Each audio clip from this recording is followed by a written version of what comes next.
5 ఏళ్ళు కనీసం నిన్నటికో రేపటికో కూడా మనల్ని తీసుకువెళ్ళలేదు. ఇప్పుడు ఏం చేద్దాం సార్? దీన్ని మార్చి సరి చెయ్యడానికి ఒక్కడే ఉన్నాడు. మణి, శివకుమార్ సుపుత్రుడు. వాడిని మనం చంపేశాం కదా సార్. ఇప్పుడే వాడి ఆయుష్ రేఖ బలం తెలుస్తుంది. తారీఖు చూడు, టైం చూడు. మనం అదే రోజుకి తిరిగి వచ్చాం. ఆగస్టు 15వ తారీఖు మళ్ళీ మొదలైంది. ఇంకా మనం వాడిని చంపలేదు. ఇంట్లో నిద్రపోతున్నాడు. 2 విషయాలు మన గురించి వాడికి రా తెలిసింది. ఆ పేపర్ యాడ్, అది చూసేవాడు వచ్చాడు, వస్తాడు. వాడు రాకూడదు. ఇంతవరకు వాడికి మన గురించి ఏమీ తెలియదు. ఆ యాడ్ రేపు ఏ పేపర్లోనూ రాకూడదు. సరే సార్. ఇక 2వ విషయం, లేచేపటికి వాడి చేతికి వాచ్ ఉండాలి, లేదంటే అనుమానం వస్తుంది.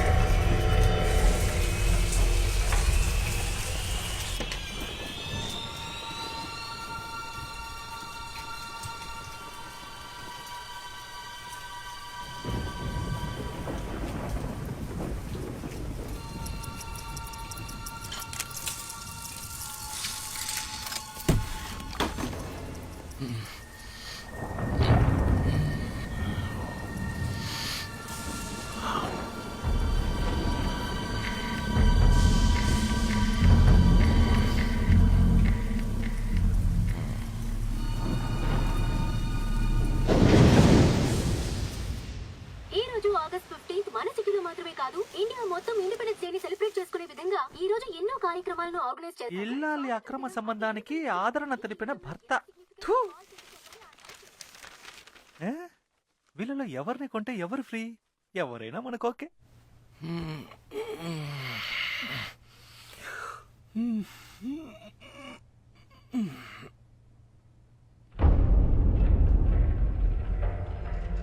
వాచ్.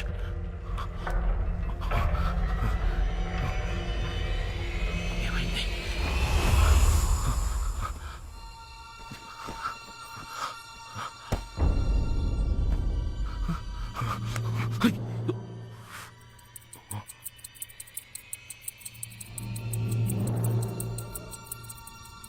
ఈ చేతికి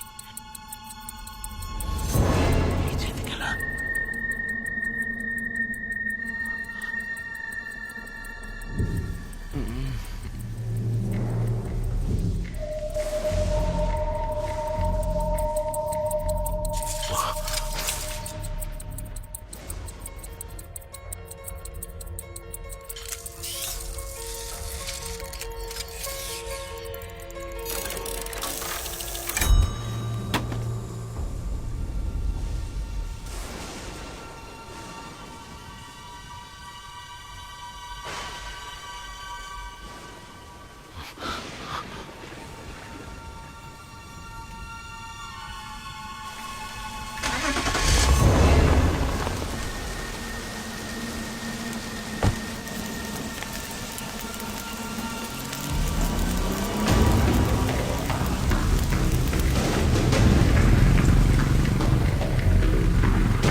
మిత్రా, వచ్చేసావా? సార్, మీరు చెప్పినట్టే చేశాను సార్.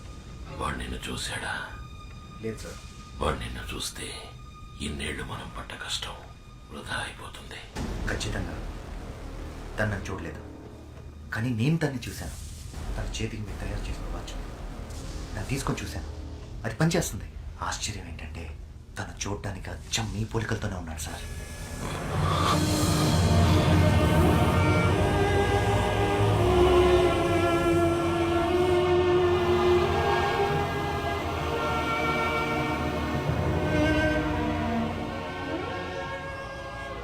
ప్రియా, మిత్ర చెప్పింది విన్నావా?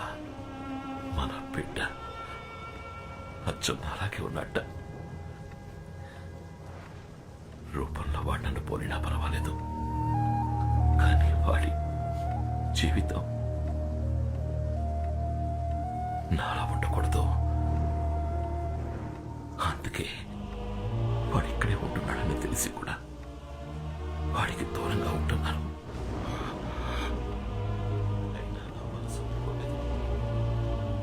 అందుకనే ఒకసారి మన మిత్రాన్ని చూసి రమ్మని చెప్పాను. వాడు సంతోషంగా ఉన్నాడట, మంచి వాళ్ళతో ఉంటున్నాడట. బిడ్డ సంతోషం తప్ప కన్న వాళ్ళకి ఇంకేం కావాలి చెప్పు?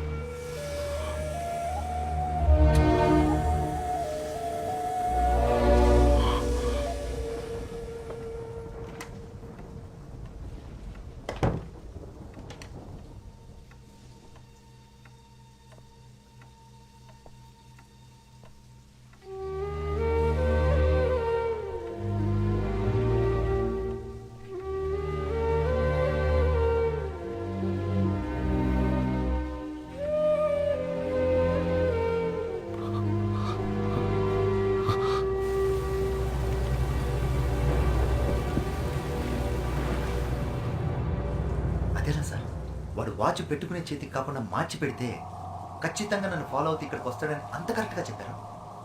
వాడు శివకుమార్ కొడుకైతే నేను శివకుమార్ అన్నంద్రా. కానీ ఇంత పెద్ద పని వాడి వల్ల వీలవుతుందా? వాడి వల్ల మాత్రమే వీలవుతుంది. వాడి బాబుని చూడకుండా ఏ పని చేసేవాడో తెలియకుండా పెరిగాడు వాడు. అయినా వీడే పని చేస్తున్నాడో చూసావా? Watch mechanic. వాడిలో ఉన్నది శివకుమార్ రక్తం. ఖచ్చితంగా చేస్తాడు. వాడిని పిలిపించి చెయ్యమని అడిగినా, మనం బెదిరించినా మన కోసం చేస్తాడా? వెళతా, వాడి జీవితంలోకి వాడి బాబులా వెళతా. వాడి తల్లి గురించి చెప్పి తనని చూడాలన్న ఆతృతని పెంచుతా. ఆత్రేయ వాడి కుటుంబాన్ని దారుణంగా అంతం చేసిన కథ చెప్తా. అప్పుడు చేస్తాడు. ఫోటో ముందు కన్నీళ్లు కారుస్తూ నించున్నాడుగా, వాడికి జన్మనిచ్చిన తల్లి దానికోసం చేస్తాడు. వాడి బాబుననుకుంటున్న నన్ను నయం చేయడానికైనా చేస్తాడు. చేయించి చూపిస్తా.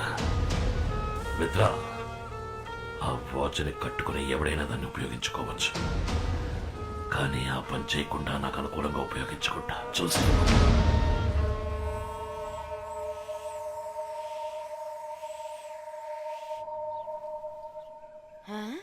అరెరే, నా బిడ్డకి జ్ఞానోదయం అయినట్టుందే.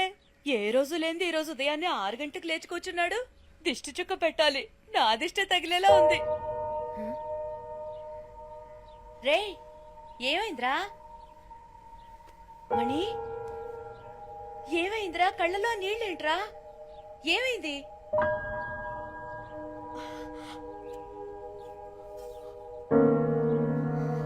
అమ్మా, వీళ్ళ గురించి తెలుసుకోవాలని ఆతృతతో అడగడం లేదు. నేను నీ బిడ్డని కానా అన్న ఆవేదనతో అడుగుతున్నాను. మనం ఎలా కలిసామమ్మా?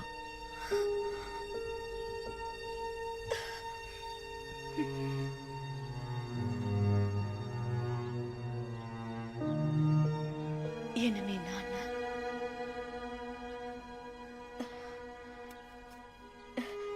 నువ్వు పెరిగి పెద్దయ్యాక నీ ముఖం చూస్తే అప్పుడు నాకు అర్థమైంది.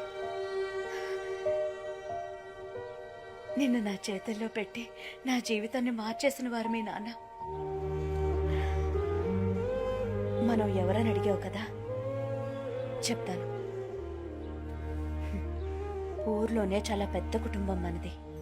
నాన్న, అన్న, వదినలతో ఎంతో ప్రేమగా ఉండే కుటుంబం. ఆ ఇంటి గారాల పట్టిన నేను. అమ్మాయిలు బాగా చదివి పైకొచ్చి అందరికీ సాయపడాలనే ఉద్దేశంతో నన్ను బయటూరికి పంపించి చదివించారు మా నాన్న. ఒకరోజు నాకు ఉత్తరం వచ్చింది. పెద్ద కుటుంబం నుంచి మంచి సంబంధం వచ్చింది, వెంటనే రా అని. ఆ ప్రయాణమే నా జీవితాన్ని మార్చేస్తుందని ఆ రోజు నాకు తెలియలేదు. సరిగ్గా అప్పుడే శరీరం అంతా గాయాలతో నీతో పాటు మీ నాన్నను చూశాను. నిన్ను నా చేతుల్లో పెడుతూ నీ బిడ్డకు ఎటువంటి ఆపద రానివ్వనని వాళ్ళమ్మకి మాటిచ్చానని, ఆ మాట నిలబెట్టుకునే పరిస్థితుల్లో నేను లేనని, మీరే ఎలాగైనా నా బిడ్డని కాపాడాలని నిన్ను నా చేతుల్లో పెట్టి ఆయన వెళ్ళిపోయారు. ఆ తర్వాత ఆయన నేను చూడలేదు. అమ్మాయి పెళ్లి